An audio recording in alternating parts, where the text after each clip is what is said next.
الحمد للہ وحدہ لا شریک لہ والصلاة والسلام علی من لا نبی بعدہ وعلی آلہ وصحابہ الذین اوفوا عہدہ اما بعد۔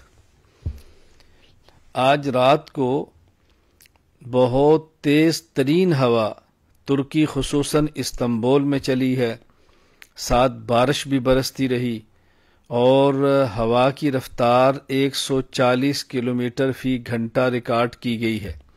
بہت زیادہ نقصان ہوا، حتیٰ کہ کلاک ٹاور استنبول میں وہ بھی گرا ہے، آپ اس کو تصویر میں دیکھ سکتے ہیں، اور جانی نقصان بھی ہوا، مالی نقصان بھی ہوا۔ اس موقع پر جو مسلمانوں کے کرنے کے کام ہیں، سب سے پہلے یہ کہ ہم اپنے گناہوں کی اللہ سے معافی مانگیں، ہم استغفار کریں، اللہ تعالیٰ سے گڑ گڑا کر عاجزی کے ساتھ معافی مانگیں کہ یا اللہ ہمیں اس مصیبت سے محفوظ فرما، اور پھر یہ دعا مانگیں کہ جو حضرات اس طوفان میں تیز ہواؤں کے اندر دنیا سے رخصت ہو گئے ہیں، اے اللہ تو ان کی مغفرت فرما، درجات بلند فرما۔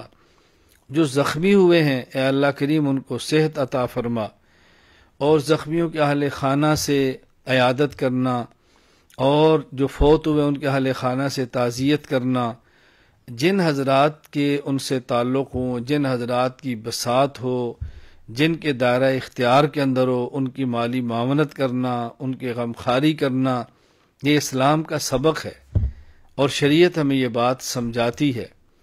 رسول اکرم صلی اللہ علیہ وسلم نے ارشاد فرمایا، المسلمون کا جسد واحد، پوری دنیا کے مسلمان ایک جسم کی طرح ہیں۔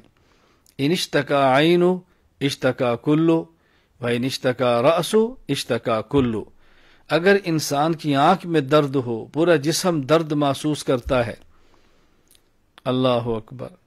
اگر انسان کے جسم کے کسی حصے میں تکلیف ہو پورا جسم درد محسوس کرتا ہے، سر میں تکلیف ہو پورا بدن تکلیف محسوس کرتا ہے۔ دنیا کے کسی خطے میں مسلمان کو تکلیف ہو، دنیا بھر کے مسلمان کو اس تکلیف کو محسوس کرنا چاہیے۔ اور یہاں مسئلہ صرف مسلمان کا نہیں ہے بلکہ انسان کا ہے، انسان کا بھی نہیں ہے۔ اگر حیوان کو بھی تکلیف ہو تو ہمیں اس تکلیف کو بھی محسوس کرنا چاہیے۔ اس لیے ایسے موقع پر اللہ تعالیٰ سے آہوزاری کرنا